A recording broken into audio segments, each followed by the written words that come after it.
Olá! Vai começar mais um episódio do podcast Papo de Veterinária. Eu sou Thaís Rocha e uma vez por semana eu converso com profissionais da medicina veterinária sobre trajetória e escolhas que moldaram sua carreira. Esse episódio foi gravado pela plataforma Zoom em 25 de agosto de 2022 e a entrevista está publicada no canal youtube.com/papo de veterinária.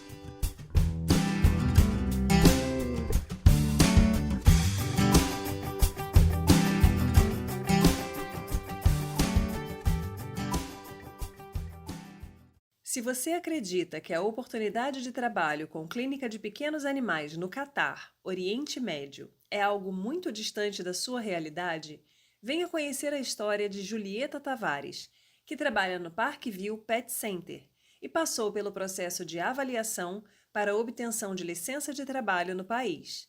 Venha saber mais sobre essa história e quais sugestões ela nos deixa que podem te ajudar desde a graduação. A Julieta veio contar para a gente, né, um pouco dessa experiência, dessa trajetória aí, até hoje com a atuação em pequenos animais lá no Catar, lá longe. Bem longe mesmo, Thaís. E, em primeiro lugar, eu queria agradecer muito esse convite. Está sendo uma honra enorme realmente estar participando e contando um pouquinho da minha história, mas quando eu falo nossa é porque envolve o meu esposo, até porque se não fosse por ele, eu acho que eu não ia estar aqui hoje. Então, está sendo uma honra enorme. Obrigada pelo carinho, pela paciência, que a gente demorou muito para conseguir marcar realmente isso pelo fuso horário e férias e tudo, mas obrigada, está sendo um prazer enorme, viu?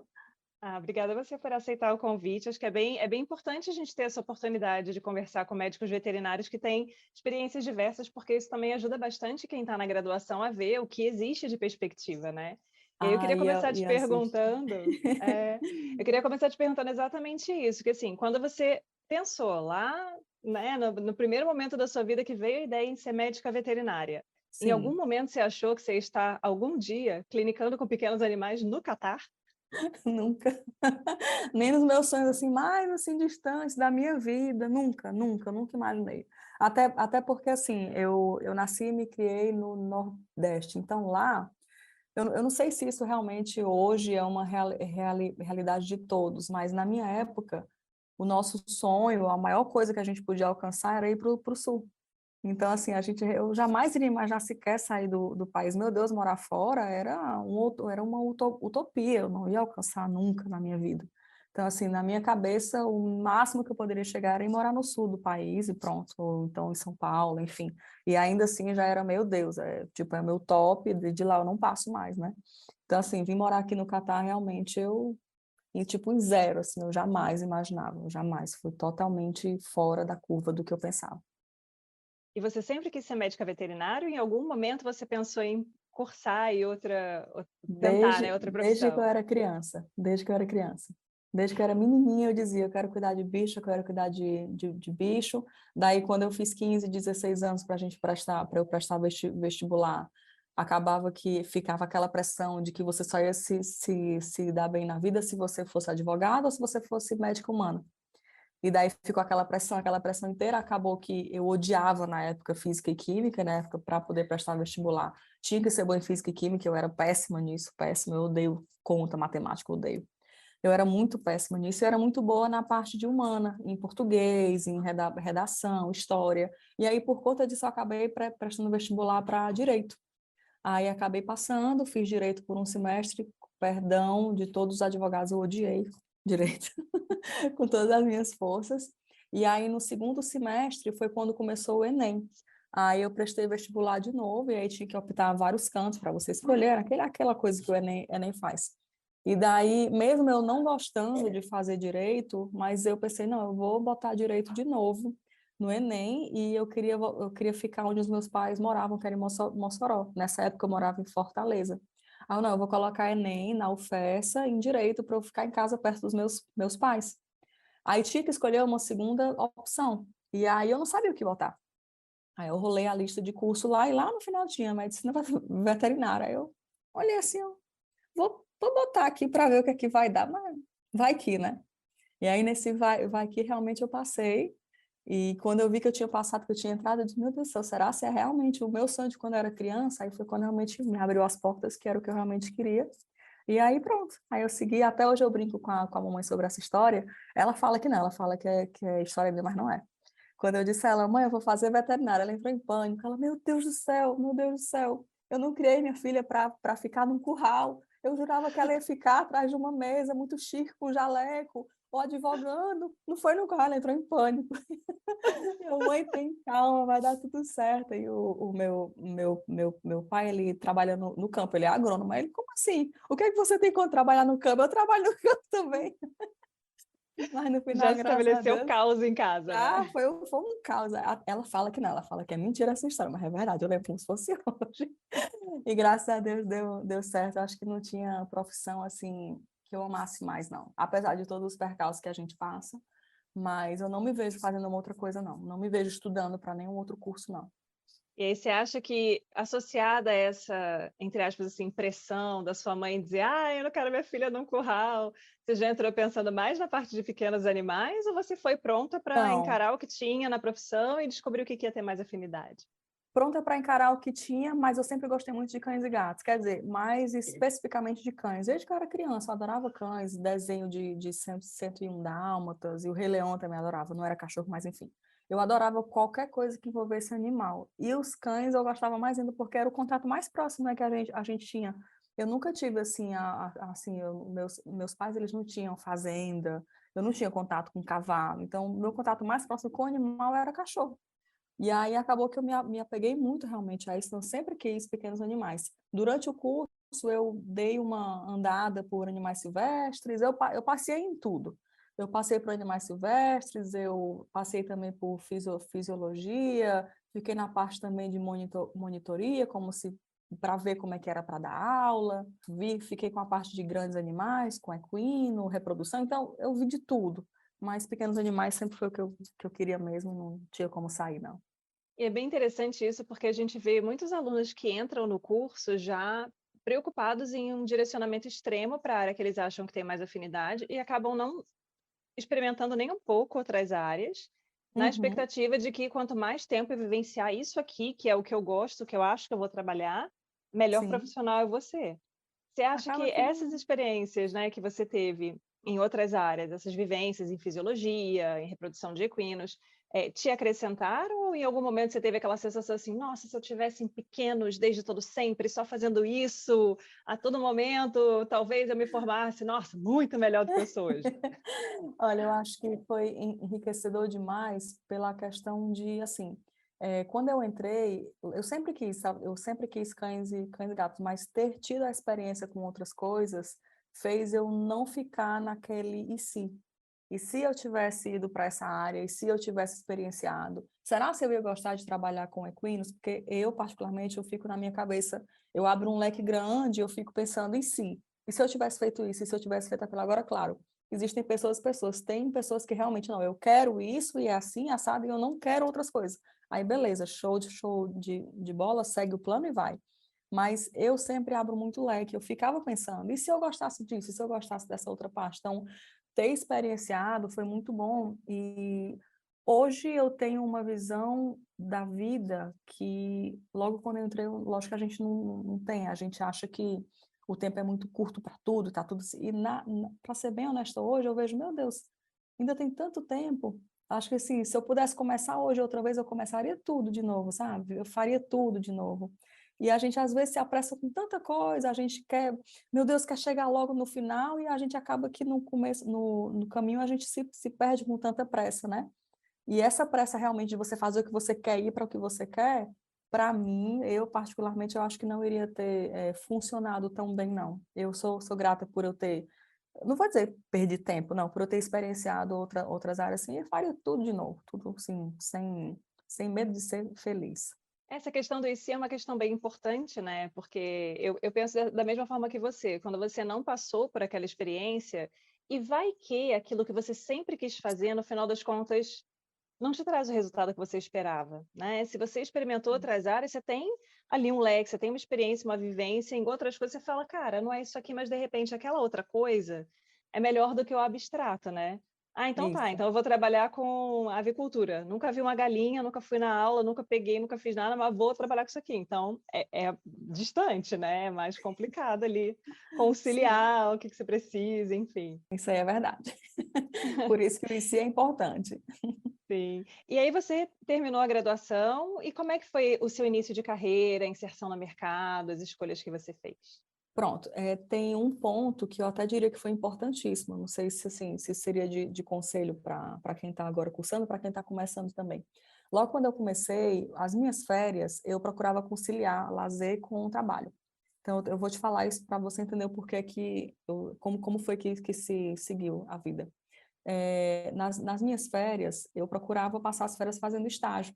Então, eu fazia estágio de dia e à noite eu ficava livre para fazer o que eu quisesse, mas de dia eu sempre priorizei estágio. Então, eu fiz isso durante o meu curso inteiro. Todas as minhas férias eu ia para uma clínica lá em Fortaleza chamada Univet, com o Dr. Carlos, e eu fazia estágio com ele todas as férias. Então, eu via de tudo, né? Via todos os casos, mas sempre cães e gatos, cães e gatos, cães e gatos. Então, talvez foi a forma que eu achei de fazer uma imersão no que eu realmente queria, mas também vendo outras coisas durante o curso. E daí, esses estágios, quando foi no meu último ano, eu tive uma greve, a gente teve 2 greves, atrasou um pouco o Colagral por isso, mas a gente teve 2 greves, aí eu fiz o quê? Como eu não tinha aula, fui fazer estágio de novo. E aí eu comecei a fazer estágio à noite, ao invés de eu fazer estágio de dia, eu passava o dia na praia, ia ver um filme, e à noite eu ia fazer estágio.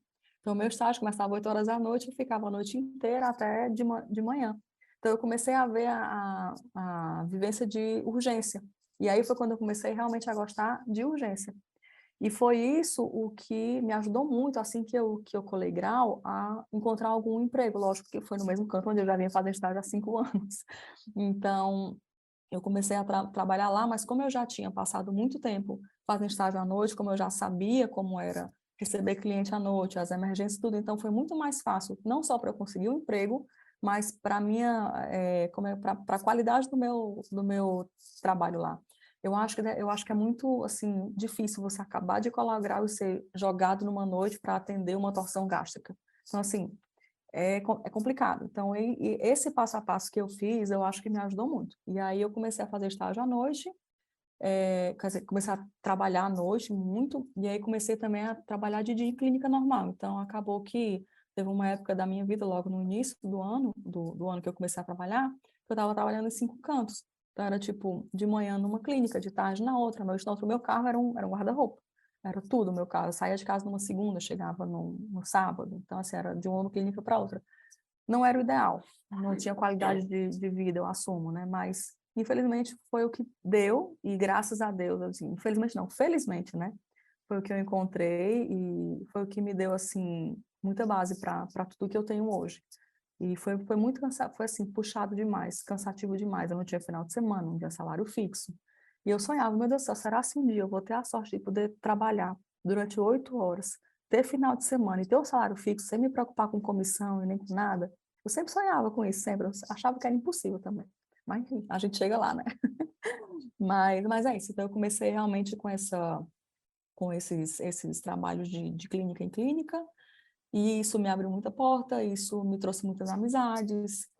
O contato com os chefes que eu tive são contatos que eu carrego até hoje comigo, são pessoas que, meu Deus do céu, é como se fosse um segundo pai para mim. E, enfim, é parte da nossa vida, né? Da nossa história. Então, assim foi meu começo, meio que atropelado, mas deu certo. E acho que essas dicas que você deu são muito bacanas, né? Essa questão de você ter esse insight de fazer estágio durante a noite para você acompanhar um outro tipo de rotina. Que é Isso. claro, emergência e urgência não tem hora para acontecer, mas à noite é o mais frequente. A E aí noite é você tem essa frequente. possibilidade de ter um treinamento, de ter essa vivência, e assim, esse calvário, né, que o recém-formado passa, é muito comum. Na realidade, é até o esperado, que a É, pessoa rale muito, né? Sábado, domingo, feriado, final de semana, dia santo, e está trabalhando e vira à noite.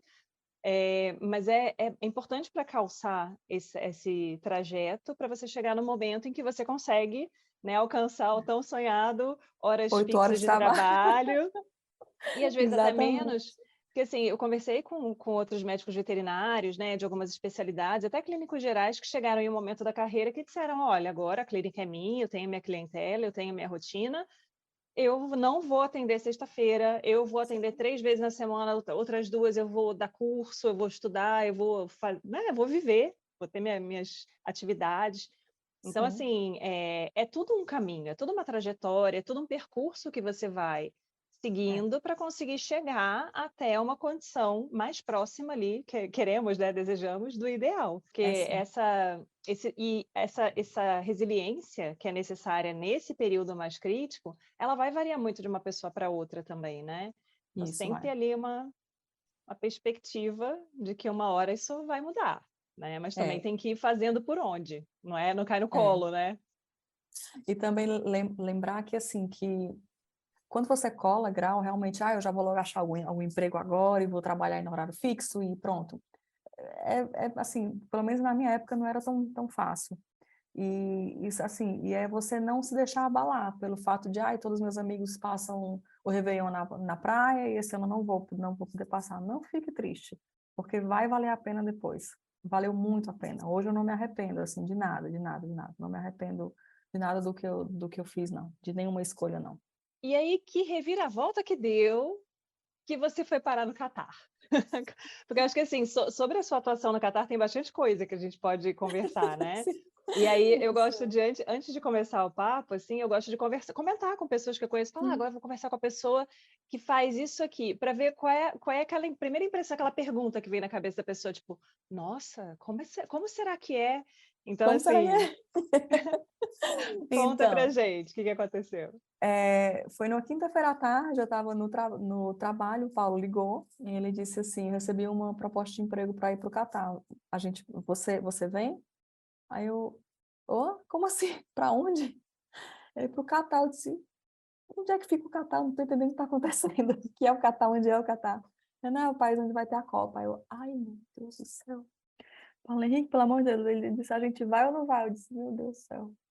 Respirei fundo, eu disse, tá bom, vamos que a gente estava já com nossos planos já todos já de casamento, tudo marcado, e eu sabia que era um sonho dele, então quando eu falei logo no início da conversa que eu não estaria aqui se não fosse por ele, foi exatamente por isso, porque eu vim com ele.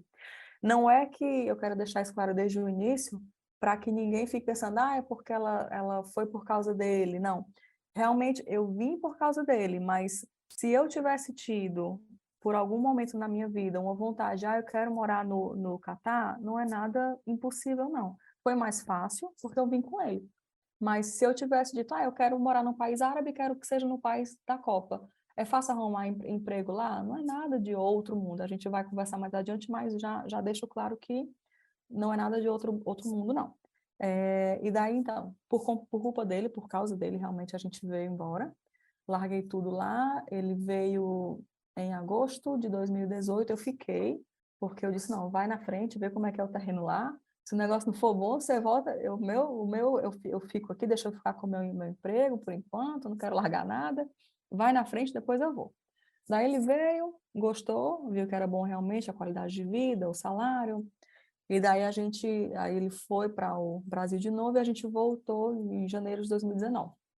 Nesse meio tempo que eu passei aí, como eu não sabia o que eu ia encontrar aqui, então eu afundei minha cabeça em tudo que você puder imaginar de curso de emergência, de urgência. Foi quando eu fiz o curso da LAVEX, fiz vários cursos do Ronaldo. Onde o Ronaldo estava pelo país, eu ia. Seja em João Pessoa, em Curitiba, onde ele estava, eu ia. E comecei, antes de eu ser chamado, o Paulo Vinco, como eu te falei, eu cheguei a me inscrever para cheguei a iniciar a fazer o curso de neuro na Antivep, só que eu tive que parar tudo. Então é isso. Então, realmente, vir para cá foi um baque muito grande. Eu sou filha única também, então tudo isso pesou, mas era um sonho dele. Como a gente estava junto já, eu não podia, de jeito nenhum, que ele não realizasse esse sonho, né? Mesmo eu sabendo que quando eu chegasse aqui, provavelmente eu ia ficar em casa, eu não sabia como era trabalhar aqui, eu não sabia de nada. Então, por isso que eu fiz vários cursos, porque eu não vou chegar lá armada, porque o que tiver de aparecer lá, pelo menos eu posso tentar dar conta, né? E daí realmente eu passei esse tempo de chegar aqui com esse receio de como era que seria a vida quando eu chegasse. Eu sabia que quando eu chegasse eu ia ficar em casa, no início até encontrar realmente alguma coisa. E lógico a questão da língua, que esse é um ponto que, se eu pudesse deixar um conselho assim para quem está começando o curso, caramba, estuda inglês, pelo amor de Deus. Inglês abre porta.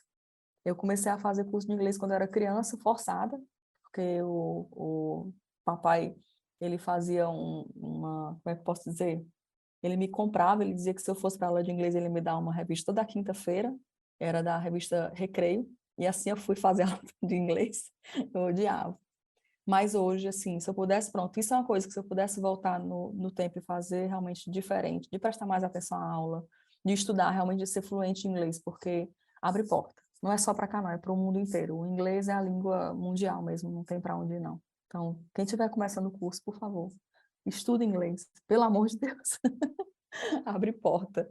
E aí, quando você chegou aí, porque assim, acho que o primeiro receio que a gente tem, né, aquele preconceito quando você pensa que Sim, vai para um país árabe, né? E aí você já começa a pensar em todos, tipo assim, meu Deus, vou usar burca e vou ter que respeitar, né? Tipo assim, lógico que respeitar a gente sempre respeita, mas assim, sim, seguir uma outra forma de pensar, uma outra estrutura de sociedade, um outro lugar da mulher dentro de um contexto talvez até familiar, coisas que a gente não, muitas vezes não vivencia.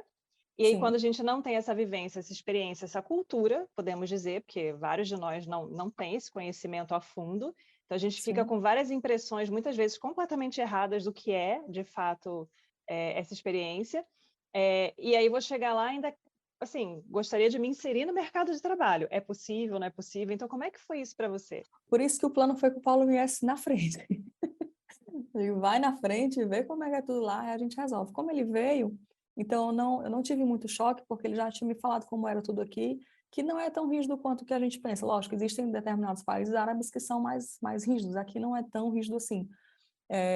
Para ser bem prática, a única coisa que mudou na minha vida aqui é que eu tenho que usar blusa de manga e eu não posso mostrar o joelho. Não preciso usar burca, eu não preciso me preocupar, não dirigir carro, eu posso dirigir normalmente, eu trabalho normalmente. Me respeitam muito aqui, até mais, muito mais do que até aí mesmo. Inclusive no próprio emprego, eles dão uma importância e um respeito muito maior para a gente aqui. E isso foi coisa que eu realmente não imaginava encontrar aqui. E isso foi uma coisa boa daqui, que assim, como é que eu posso dizer, que chamou bastante atenção, foi bastante curioso até. Mas não foi muito choque não, quando eu cheguei, porque o Paulo já veio antes, ele já me falou, não se preocupa, não vai usar burca, tá tudo certo. Então não foi nada difícil não. Culturalmente não foi não. E aí, em termos de trabalho, como é que foi que surgiu a oportunidade de você trabalhar aí e o que você precisou fazer? Porque uma questão que a gente tem que se preocupar em alguns países é a necessidade de validação de diploma, Sim. de você ter uma documentação, uma certificação, uma autorização, né, daquele país para poder exercer a profissão. Bom, aqui eu comecei exatamente como eu comecei aí. Comecei fazendo estágio. Então, em primeiro lugar, eu comecei pesquisando quais eram as clínicas que na minha cabeça eram 24 horas aqui. Porque como eu tinha muita experiência com urgência, eu pensei, não, eu vou atrás de algum canto onde tenha a clínica 24 horas urgência e que eu possa me inserir para poder fazer estágio, mesmo sendo estágio que eu não receba nada, só para eu ver como é. Porque, apesar de eu saber como era a cultura daqui, mas eu não sabia como era atender animais aqui, qual era a incidência maior de quais doenças e tudo que era aqui. E daí eu entrei em contato com algumas clínicas e graças a Deus deu certo com uma, que é a que eu tô hoje. Então, nessa clínica que eu tô, eu fiz estágio, quer dizer, logo quando eu cheguei mesmo, eu fui fazer curso de inglês. Lógico, apesar de eu ter feito inglês de 8 aos 15 anos, mas eu só sabia falar oi, tudo bem, e acabou. Não sabia mais falar. Então, eu fui fazer curso de inglês para revisar tudo. Então, eu passei 2 meses fazendo curso de inglês, e aí quando eu fiquei assim, eu estou mais ou menos pronta para agora falar com outras pessoas, aí eu fui pedir estágio. Aí consegui um estágio, fiquei fazendo estágio por mais 1 mês ou 2, e aí foi onde realmente o inglês veio à tona, porque eu estava num canto onde eu tinha que me virar, então ou fala, não tem essa opção de não falar. E daí, depois disso, teve um auxiliar que precisou ir embora, então eu me ofereci para trabalhar como auxiliar também por um tempo. Isso foi em meados de abril, maio, e aí logo em junho abriu a seleção para fazer a prova aqui. Então aqui eles fazem prova 5 vezes ao ano, e as provas são prova prática, perdão, prova escrita, aí se você passa, faz a prova prática, se você passa, faz a prova oral. Aí pronto, passando nessas 3 etapas, você recebe realmente a sua licença para trabalhar naquele canto. Eu não tenho, assim, eu não sou veterinária do Catar, eu sou veterinária da Parkview. Então, eu não posso atuar como autônoma, eu não posso atuar. Eu até posso ir para outra clínica, mas eu tenho que pegar um novo documento falando que eu sou daquele outro canto. Tem esse negócio aqui que é para evitar essa questão de terem pessoas aqui como autônomo. Então, pronto, então eu fiz essas provas, era uma prova escrita, lógico, em inglês, né? Questões abertas, questão de marcar. A prova prática foi uma castração, então foi simples, para a gente interpretar um exame de imagem, um raio-x, e para a gente fazer um caso clínico. Então, assim, nada de bicho de 7 cabeças. A entrevista foi só mesmo para saber um pouco sobre a minha vida, perguntar algumas coisas práticas de algum animal com hematúria e alguma questão sobre doenças de notificação, nada assim, não foi nenhum bicho de 7 cabeças, não. Acho que a parte mais difícil foi a prova escrita mesmo, mas o restante não foi nada de 7 cabeças. E diferente de alguns países que para você tirar essa carta você paga muito caro, acho que no Canadá, não sei se eles cobram $10.000, eu não lembro bem. Aqui é 1.000 reais, que é a mesma coisa que R$ 1.500, R$ 2.000. E quem paga normalmente é a empresa. Então, nem isso você precisa pagar. E o que é que você precisa ter? Você precisa ter pelo menos 3 anos de formado e você tem que ter uma carta de experiência de trabalho de pelo menos 2 anos. E aí, como eu já tinha passado esses anos trabalhando, né? Então, eu peguei a carta desses outros cantos que eu estava, eu juntei tudo, né? Aí deu certo. E pronto, só isso. 3 anos que você colou grau, 2 anos de experiência e pronto. E o diploma. Sim. Aí tem várias questões que ficam um pouco assim abaixo da superfície, que eu acho que é interessante a gente ressaltar, que são você ter uma atuação profissional consistente, você ter construído boas relações enquanto você estava por aqui, adquirindo Sim, essa isso foi experiência, importante. porque se você trabalha, né, se formou há 3 anos, tem 2 anos de experiência, e ninguém te dá uma carta de recomendação, É. o negócio vai ficar um pouco complicado, né? Então, Você não tira a licença. exatamente. Aí, assim, eu acho que esses detalhes são super importantes, né? Saber o que que é necessário antes de você ir, porque não adianta, peguei meu diploma e entrei no avião. Chega lá, não, meu amor, não vai dar para você fazer nada aqui. Não. E, e ter essa noção também da importância das relações que a gente constrói, né? Porque foi o que você falou, os médicos veterinários que você trabalhou, você tem um bom relacionamento com eles até hoje, são coisas que a gente constrói. E não É, necessariamente você vai fazer isso, tipo assim, eu vou me relacionar bem com essa pessoa porque ela pode me dar uma carta de recomendação, mas é importante a gente ter a habilidade de se relacionar bem e de construir isso com várias pessoas, né? Da é. gente deixar sempre uma boa impressão por onde a gente passa, porque a gente não sabe o dia de amanhã. Então Isso pode é ser, verdade. né, que só olhando a sua cara a pessoa fala, não, beleza, eu te contrato. Agora pode ser que a pessoa queira um histórico seu. E aí quem teve essa vivência com você que vai ter condições de, né, enviar esse documento. Então é bem importante isso aí também, né? A gente pensar nesse aspecto. Esse é um fato mesmo realmente importante.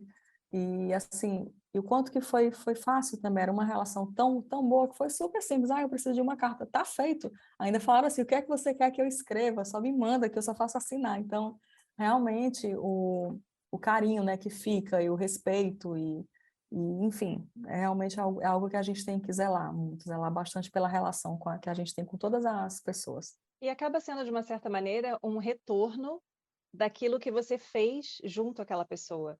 Porque quando a É, pessoa fala: "Não, eu te recomendo de olhos fechados, o que você escreveu assina embaixo", né, o que informação você precisa, porque de você eu falo isso, né, é um é retorno muito bom. bacana, né, do trabalho que você fez também. Então é uma forma É até da gente verdade. avaliar, tipo: onde é que eu estou aqui dentro dessa escala", né, então é bem bem bacana. É verdade, é verdade. E aí, Julieta, quais foram as questões técnicas, assim, que você achou mais desafiadoras, né? Porque provavelmente, na verdade, assim, provavelmente não sei dizer, né? Existem 2 possibilidades, né? Ou a rotina acaba sendo muito parecida, ou Sim, não, ou tem algumas doenças que são muito diferentes, que talvez você nem tivesse uma vivência prática aqui, e a própria relação do tutor com o animal. Porque isso tem Sim. uma questão cultural importante embutida também, né. Então a gente sabe que no Brasil, existe todo esse apego emocional ao animal de estimação, e é filho, e dorme na cama junto. Então como é que é isso aí? Primeiro lugar, o choque maior que eu tive quando eu cheguei é porque aí eu trabalhava muito com cães. Então, gato eu quase não via, quase não tinha paciente gato aí. É tanto que eu tinha um pouquinho de medo de atender gato, eu confesso. Eu lembro que quando estava na urgência, quando eu vinha me chamar, doutora, chegou um paciente, eu dizia, a primeira coisa que eu falava é cachorro ou gato. Quando falava é gato, eu, meu Deus do céu. Eu já baixava a cabeça e digo, meu Deus, ou é obstrução, ou é alguma coisa respiratória, pronto. Eu não sabia mais de nada. Gato, assim, gato era como se fosse uma medicina alternativa, diferente, sabe? Eu não sabia de nada de gato, eu tinha medo de gato. E daí, quando eu fui fazer estágio, eu abri a porta do internamento e, para minha surpresa, não tinha cachorro, só tinha gato. Eu abri assim, eu digo, eu tô lascada, não tem condição. Eu não vou conseguir trabalhar aqui nunca na minha vida, nunca, nunca, nunca, não dá. Então, assim, hoje, depois de quase 4 anos, eu posso dizer assim que, graças a Deus, eu não tenho mais medo de gato. Tá tudo certo. Não, então isso foi assim um choque muito grande que eu tive. Então, para quem ama assim medicina felina, os árabes eles são apaixonados por gato realmente. Os cães para eles eles consideram como animais sujos, então eles não têm tantos cães em casa. São poucos os árabes que têm cães, eles têm mais cães para corrida ou para guarda, mas cachorrinho em casa são muito poucos os que têm. Os que eu atendo assim que têm cães pequenininho de casa são mais expatriados, mais árabe mesmo é muito difícil. Eles têm muito gato, então para o conhecimento profissional isso foi incrível. Eu tive uma imersão na medicina felina desde que eu cheguei que foi assim incrível. Então assim, eu realmente aprendi muito como profissional, eu cresci muito, até porque, como eu falei, a medicina felina ela é um outro capítulo da medicina veterinária, ela não está agregada a cães e gatos, ela está totalmente diferente. Então, assim, foram muitas novas doenças que eu conheci, muitas experiências com outros tipos de condições cardíacas ou condições hepáticas, renais, então, que eu nunca tinha visto antes. Então, assim, realmente foi eu posso até dizer, um divisor de águas ter vindo para cá em relação a isso. E uma coisa assim, uns casos clínicos que a gente vê muito aqui são doenças infecciosas. Então, a gente tem diariamente possíveis casos de PIF, calicivírus, herpes vírus, e lógico, as urgências, os traumas aqui são bastante, atropelamento, tem muitos animais de rua também aqui, então por trauma, por atropelamento, assim, aqui tem de tudo realmente um pouco, mas o chefão daqui mesmo é gato. Jamais pensaria nisso. Tipo assim, aquela coisa que você não faz ideia, se fosse para chutar alguma coisa, não chutaria gato? Eu não Não, chutaria eu gato. vou morar no Catar daqui a 5 anos para trabalhar com gato. Exato. Não, não, hoje eu fico, meu Deus do céu, nunca imaginei. Mas, mais uma vez, não me arrependo de nada, de nada. E aí o tipo de relação que existe entre tutores e médicos veterinários e o animal, né, porque essa triangulação ela acaba criando várias dinâmicas que a gente sabe que aqui no Brasil são bastante problemáticas quando a gente pensa na sobrecarga emocional do médico veterinário, na síndrome Sim, de burnout, nas questões emocionais relacionadas à profissão. Então, às vezes, a gente tem muito aqui, né, a situação daqueles tutores que não fazem o que foi recomendado e o animal não tem um desfecho positivo, e aí a culpa recai sobre o médico veterinário, e sim, difamações em rede social, né, então todo aquele peso que está sim. atrelado ao emocional da nossa classe. Como é que é essa dinâmica aí? Eu te diria que aqui também tem, certo? Mas não tanto quanto aí. Exatamente porque não é do feitio deles esse apego tão grande aos animais assim, não. Assim, particularmente, eu sofro exatamente pelo oposto. Porque eu vejo um descaso tão grande que eu sou acostumada a atender gente que chega um cachorrinho falando, ah, dorme comigo, doutora, é meu filho. E aqui não, aqui é o cachorro que mora atrás da casa, é o gato que vai para a rua. Então, assim, esse, não vou, talvez seja descaso, mas enfim, esse não apego, para mim, foi um choque. Lógico, tem uns ou outros que realmente chega com meu filhinho, dorme comigo realmente. Tem uns outros também que acontece ai, não deu errado, vai para a rede social. Os árabes como um todo, acho que como em qualquer lugar do mundo, eu acho isso. tem aqueles que são muito bem estudados, tem aqueles que não têm estudo nenhum, às vezes até aqueles que têm bastante condição, mas que não têm estudo. Então, assim, eles são realmente leigos, então eles não sabem o que está acontecendo. Muitas vezes eles não querem nem entender, eles só querem assim, tem um remédio? Tem, então tá bom, me dá um remédio, pronto. Então, isso facilita um pouco o nosso trabalho, porque eles não querem entender direitinho o que está acontecendo, eles só querem o remédio, pronto. Por outro lado, quando alguma coisa dá errado, como eles não entendem o processo e não entendem, eles não querem entender, aí dificulta para a gente poder explicar. Então, isso realmente a gente sofre aqui um pouquinho, mas em relação a burnout, a carga horária excessiva de trabalho, não. Aqui realmente não, porque a medicina veterinária de cães e gatos daqui ainda não está como a do Brasil, não está tão talvez poderia dizer, talvez até evoluída como a do Brasil, que isso foi um choque que eu tive também. Porque como eu estava vindo para um país de primeiro mundo, um país rico, eu imaginei, meu Deus, eu vou chegar lá e vai ter tudo de mais moderno, né? Acontece que tem tudo de mais moderno para cavalo. Para cães e gatos, infelizmente, não tem. Então, foi uma surpresa que eu tive. Coisa simples, uma tomografia para cães e gatos aqui não tem. Quando eu me deparei com a realidade de pequenos animais aqui, meu Deus, parece que eu estou no Brasil há 30 anos atrás. Então, isso realmente também foi um choque. Acesso a tipos de medicamentos, muita gente não tem para cães e gatos, para cavalo tem. Então, tem essa diferença. E aí, realmente, isso dificultou um pouco, mas essa intensificação, o burnout, que a gente sofre muito aí, não. Aqui a gente ainda não tem, não. Talvez daqui a alguns anos sim, mas agora não. Bem diferente, né, do que a gente vê por aqui. E é interessante que, de uma certa maneira, entre aspas, né, essa obrigação de uma experiência prévia te permite também fazer esse tipo de contraste, né? Você Sim, saber o que era a sua vivência aqui e o que você vai encontrar lá. E realmente é geralmente essa linha de raciocínio que a gente usa, né? Não, chegar no país de primeiro mundo, nossa, se a medicina veterinária aqui está desse jeito, lá para cães e gatos, que é até uma referência que eu faço, né? Eu trabalho com grandes e eu falo para os alunos, falei, pequenos animais estão muito mais próximos da medicina humana, em termos de recurso, de sim. estudo, de tipo de abordagem, do que grandes, né, não tem nem comparação. E aí chega num país em que não é bem assim que acontece, né, então acaba sendo bem Totalmente o interessante. contrário, é totalmente o contrário aqui, totalmente o contrário. Mas assim, apesar de tudo, são poucos aqueles clientes que não fazem o que a gente pede. Como eu te falei, eles respeitam muito. O médico veterinário para eles aqui é o doutor mesmo, não é aquela pessoa do balcão para dar uma vacina, não.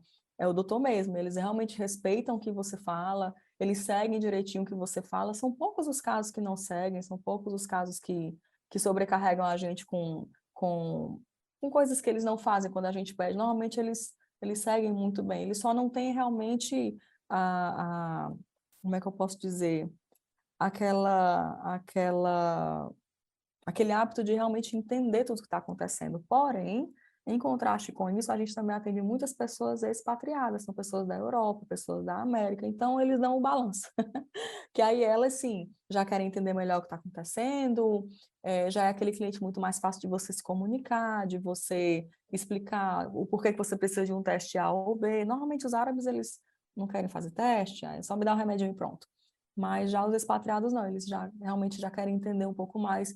E isso foi um diferencial também muito grande que eu vi aqui, porque eu não tive contato só com árabe, aqui eu tenho cliente do mundo inteiro.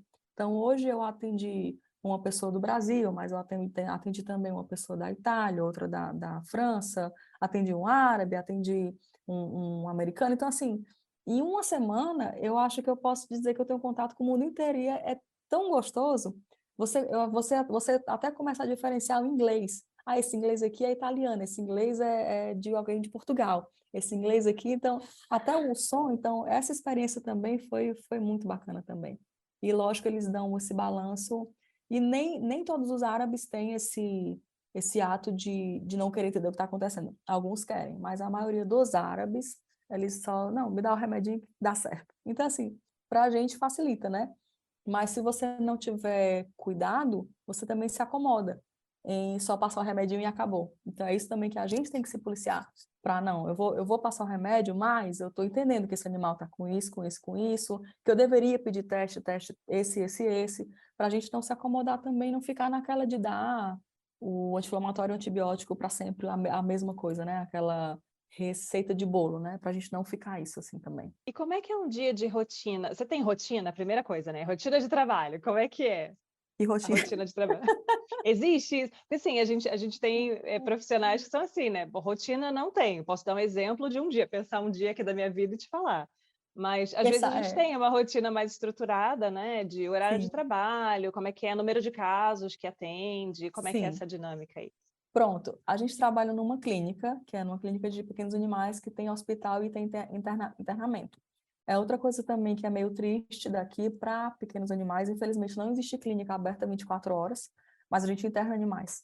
Então quer dizer que durante a noite, infelizmente, não tem assim um veterinário que para ficar de suporte avaliando tudo. Tem um auxiliar que vai observar, às vezes a gente vai lá olhar o animal, mas 24 horas, infelizmente, ainda não existe clínicas abertas 24 horas aqui. É uma realidade que eu acho que logo muda, se Deus quiser. Lógico que quando tem algum paciente crítico, aí a gente se alterna, vai alguém, ou a gente mesmo vai lá e vê o animal, né?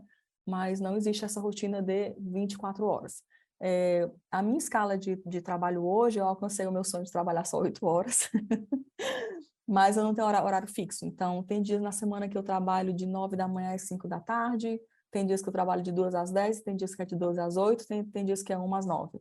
Então, depende da escala, então depende do dia também. Questão de quantos pacientes eu vejo depende muito da época do ano também.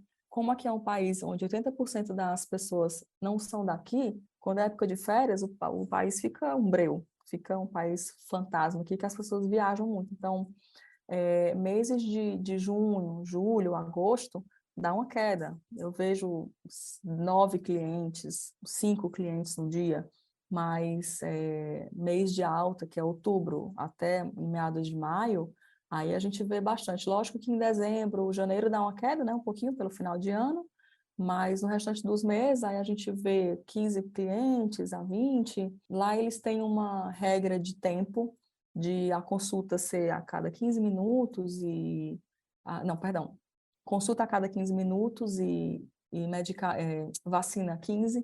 Então, a gente tem que ter esse tempo, eu não posso demorar mais do que esse tempo, a não ser que seja realmente um caso mais sério, aí eu já me prolongo um pouco mais, mas a gente procura manter esse tempo para a gente conseguir ver o máximo de cliente possível, lógico, sem perder a qualidade do trabalho, né? Que é uma coisa também curiosa aqui, e até isso aconteceu com o nosso pediatra também. O pediatra aqui, a gente paga uma consulta, e a consulta não dura 5 minutos. Você vai no médico, não dura 5 minutos aqui a consulta. Você vai no médico, paga uma consulta cara, porque seu filho está com doença de pele, sei lá, uma dermatite. O médico olha, examina muito rápido, ele não fala nada, o que está examinando, só olha bem rápido, toma remédio tal, tchau. Porque eles são tão acostumados com esse jeito de só me dar o remedinho, que eles não explicam o que está acontecendo. Então, assim, acho que o maior tempo de consulta com meu filho aqui foi 10 minutos. Eu cheguei no Brasil, paguei uma consulta, foi 2 horas. Então, assim, é uma diferença que é gritante, né? Então, a gente da medicina veterinária, a gente acaba tendo que ir nesse mesmo rumo de ser rápido. E aí isso acaba que deixa o nosso dia a dia também muito mais agitado, né? Quando tá cheio, lógico, quando não tem tanto cliente assim, a gente vai olhar os animais que estão lá no internamento. A gente tem uma faixa de normalmente 20 internados, 15 a 20 animaizinhos, desde filhotinho, adulto, idoso, rotina de bastante trauma e doenças infecciosas, muito renal, porque, enfim, a gente tem muito felino aqui, né? Eles têm muito acometimento renal. Pronto, acho que é basicamente isso. Bacana saber, porque realmente é uma curiosidade, né, a gente saber como é que é essa dinâmica, né? Porque tem doenças, tem ocorrências que provavelmente são mais frequentes em uns lugares do que em outros. Isso relacionado também à questão cultural. Então, assim, a partir do momento que eu identifico que tem alguma coisa diferente com o meu animal, quanto tempo eu demoro para fazer algo com relação a isso? Né? Porque isso também vai ter um impacto direto ali no desfecho, né, inclusive. E para o médico veterinário é um fator essencial, né? Com certeza, isso é verdade. E aí você já comentou sobre algumas coisas, né, que você sugeriria, que você teria feito diferente, mas pensando num âmbito mais geral, com a experiência que Sim. você tem hoje, né, o lugar onde você está, as coisas que você já vivenciou, o que você diria para a Julieta que estava entrando na graduação lá no comecinho, né, aquela coisa, aquele encantamento, aquela coisa, nossa, vou realizar aquele meu sonho de infância de cuidar de animais. Primeiro lugar, estuda inglês. Não para. Isso aí realmente é uma coisa assim que que abre porta, principalmente porque desde que a gente veio morar aqui, por ser um país, pela localização em si dele, a gente pôde fazer algumas viagens aqui perto. E assim, é incrível como você falando inglês, você não se preocupa com nada. Então, talvez se eu pudesse olhar para mim atrás e dizer, cara, estuda inglês. Em relação à vida profissional em si, caramba, é tanta coisa que a gente pensa e eu acho que em primeiro lugar é nunca desistir, por mais difícil que possa parecer, mas persistir a faculdade, persistir aquelas cadeiras que você não gosta, ser forte para poder passar pelos momentos difíceis que a gente sabe que tem, e acreditar que na veterinária você tem condição sim, de ser muito feliz, de ter uma vida boa também, não é como muitas pessoas falam que é uma vida sofrida, não, não é não. É só você saber traçar o caminho certo, é só você saber escolher também as escolhas certas para a sua vida, e acredito que isso. Porque é tanta coisa que passa na nossa cabeça, tanto que você fala assim, meu Deus, de sonho, de tudo na sua vida. Talvez se eu pudesse dizer alguma coisa, é sempre ter um propósito, um plano. Eu, na minha vida, assim, por mais que as coisas saiam às vezes dos trilhos, mas você tem um plano. Você plano A e plano B. Se tudo der errado, tem esse plano B também. É você planejar tudo. Eu sempre tento me perguntar onde é que eu quero estar daqui a 5 anos ou daqui a 10 anos. O que é que eu quero fazer? Como é que eu quero que a minha vida esteja quando eu tiver 35, 40 anos? E daí eu procuro me visualizar e seguir o plano, para que eu nunca não saia desse meu sonho. E aí uma última pergunta que eu acho que é interessante a gente trazer também, porque você é mãe, você tem um filho pequeno, e aí qual foi a influência, o impacto que a maternidade teve na sua atuação profissional? Porque a gente sabe que é um desafio muito grande, né? Eu acho que tem todas as questões atreladas à nossa percepção do que é a maternidade, Sim, mas a pressão que a gente sente do entorno. Então, das pessoas que estão olhando para a gente enquanto mãe e pensando, nossa, tá fazendo direito, não tá fazendo direito. Ah, isso aqui, como ela vai dar conta disso aqui? Então, tem sim. questões que são muito importantes e a gente tem situações, né? Eu até conversei com a Priscila de alunas que às vezes são mães durante a graduação, né? Que é um desafio grande também, Muito, muito. mas a maternidade é um desafio maravilhoso, eu sou mãe também, né? Vira e mexe, eu falo do meu Henrique também, que seu filho também chama Ah, Henrique, É né? Henrique, então, É Henrique Henrique, teu? Que é bacana! Henrique. Também, Henrique. Então, assim, não trocaria por nada, mas em vários momentos é um desafio grande a gente conciliar, inclusive É, as nossas expectativas, né, do que a gente quer oferecer para os nossos filhos com a vida profissional e com todas as coisas que a gente acaba tendo que dar conta. Então, é como é que é isso verdade. para você? Vou te resumir tudo, talvez, naquela frase não, aquela expressão, a tal da rede de apoio, né? Foi muito importante para mim. Depois que eu passei a ser mãe, eu passei a admirar muito mais as mães que são solteiras ou aquelas que não possuem rede de apoio, porque lógico, quem não possui rede de apoio dá um jeito, se vira, dá-se um jeito, né? Mas depois que eu vi a importância do meu marido, da nossa babá, da minha sogra que veio para cá, dos meus pais que vieram também logo no início, eu teria dado um jeito sem, lógico, a gente dá um jeito, mas, meu Deus, eu não consigo imaginar quão difícil teria sido. Então, hoje eu passei a admirar muito mais. E assim, o fato de eu ter essa rede de apoio aqui foi o que me deu muito suporte para enfrentar tudo. A gravidez em si, graças a Deus, ela foi tranquila demais. Eu consegui trabalhar até a última semana, que era um sonho também que eu tinha, que eu pedia muito a Deus, Deus, me deixe trabalhar até faltar 10 dias para o meu filho nascer. Quando faltar 10 dias, eu quero parar, quero passar 10 dias com os meus pais como filha, não como mãe, mas como filha. E aí, depois disso, pronto. O senhor pode mandar meu filho nascer a hora que for. Pois eu trabalhei até o dia 20, meus pais chegaram aqui dia 20 mesmo, ficamos juntos do dia 20 ao dia 27, Henrique nasceu dia 27. Então, eu passei exatamente uma semana em casa como filhinha, como a bebezinha, antes do meu filho vir. E trabalhei, graças a Deus, mais uma vez a rede de apoio me ajudou muito, e a cooperação dos meus colegas de trabalho também, porque aqui tem outra coisa também, um outro detalhe aqui, a gente não tem ainda especialidades. Quer dizer que eu tenho que fazer tudo. Então, eu sou a cardiologista, a dermatologista, a nefrologista, a clínica geral. opero para questão de urgência, né? Eu só não faço orto, mas o restante a gente tem que se virar.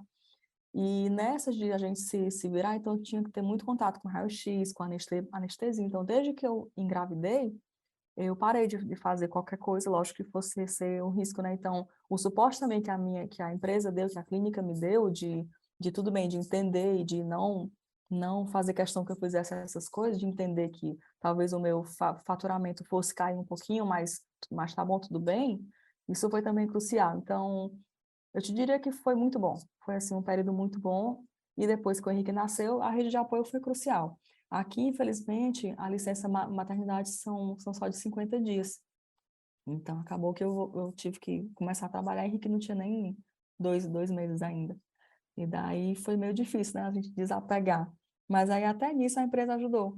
Porque eu fazia o horário de trabalho quebrado. Eu ia de manhãzinha, voltava para o almoço, aí ficava com ele à tarde e ia só à noite de novo. Então, até isso eu consegui também fazer para passar um tempinho mais em casa com ele. A gente se adequou bem, graças a Deus, e hoje ele é, assim, a minha razão principal para tudo que eu faço aqui. É o meu, é o meu objetivo de todas as manhãs quando eu acordo. Às vezes é difícil, a falta de casa, longe dos pais, a vida aqui que a gente tem só um dia de folga, então às vezes é muito aperreado. O Paulo trabalha em horário, eu trabalho em outro. Tem dias que o nosso contato é só boa noite, bom dia, e a gente quase não se vê. Então, assim, é uma vida também muito sacrificante.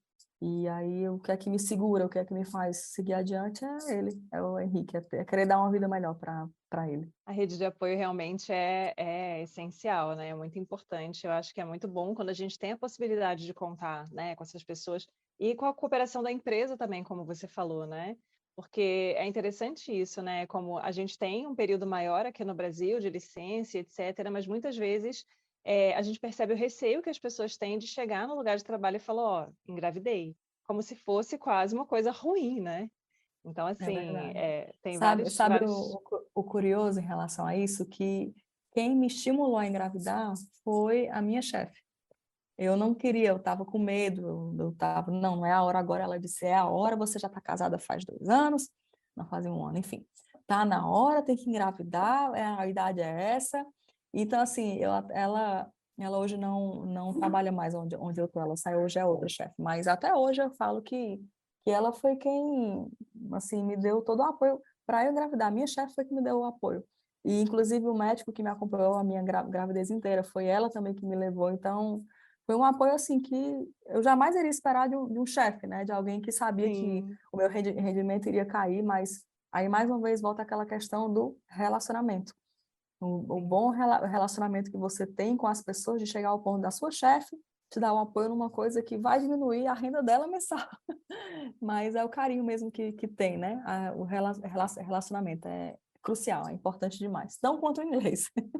Julieta, só mais uma curiosidade, Sim, a questão salarial aí, você acha que em termos proporcionais, né, a remuneração sim. de um médico veterinário é uma remuneração bacana, é um valor justo, né, para porque são muitas horas de trabalho, né, e escalas, então essa questão de você às vezes não ter uma rotina, de ter uma semana inteira com os mesmos horários, a gente sabe que isso dá uma bagunçada na vida, por mais que a gente se adeque a qualquer coisa que apareça, né, com o tempo a gente consegue se adaptar. Mas como é que é essa questão de remuneração aí para vocês? É muito, muito, muito, muito boa. É muito boa, assim, ao ponto de fazer a gente segurar aqui. Porque, assim, a ideia de quem está aqui é de guardar dinheiro. Não compensa você ficar aqui se for só realmente para você gastar. E se for para isso, é melhor tá aí, perto de casa, podendo ir a uma praia no final de semana, estar com a família, com os amigos, ir para uma serra, enfim. Mas como aqui a remuneração é muito boa, a gente acaba que a gente consegue guardar um dinheiro muito bom aqui. Então a ideia realmente é fazer um pezinho de meia, porque também a gente nunca sabe. Aqui eles são assim, você está bem aqui, mas a gente nunca sabe o dia do amanhã. A gente trabalha sempre naquela de posso ir embora a qualquer momento. Eu costumo dizer que eu não moro no Catar, eu trabalho aqui no Catar, porque se eu perco o emprego ou se o Paulo perde, a gente tem que ir embora. A gente não tem como ficar aqui. Então, a única coisa também, assim, fora a segurança e a qualidade de vida, que é muito boa aqui também, o que segura a gente aqui é ganhar um dinheirinho bom para o futuro do Henrique.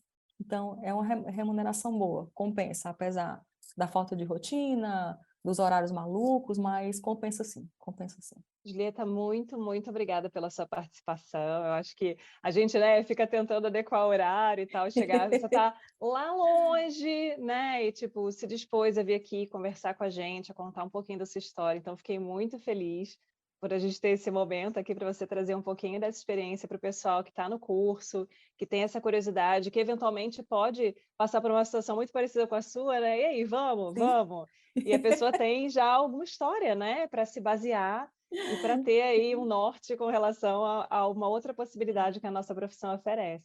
Então, Sim, muito eu obrigada pela agradeço sua muito. presença. Obrigada muito, mais uma vez, obrigada pelo convite. A minha história não é tão assim, meu Deus, é interessante, né? Mas eu espero sim que sirva talvez de algum abre porta para alguém, ou não sei, se alguém tiver algum interesse de sair do país, alguma coisa, ai, como seria uma vida no Oriente Médio, pelo menos que seja uma maneira da pessoa ver que aqui não é só burca e coisas ruins que a gente vê pela TV, não. Tem muita coisa boa também. E fica também o meu contato, você pode também passar, se eu puder, de repente, tirar a dúvida de alguém. Tem meu Instagram também, então, assim, estou aqui aberto para o que precisarem. E muito obrigada de coração mesmo. Foi muito bacana poder até reviver um pouco tudo que eu passei e olhar para trás e pensar, meu Deus, estou aqui no Catar, Jesus. Mas deu Não, mas tudo certo, graças a Deus. Este foi o Papo de Veterinária. Obrigada por ficar conosco até aqui. E não esqueça de compartilhar com seus colegas que também gostariam de saber mais sobre a profissão. Toda quarta-feira temos vídeos novos no youtube.com/papo de veterinária. E às segundas-feiras estarei aqui com vocês para mais um episódio. Até lá!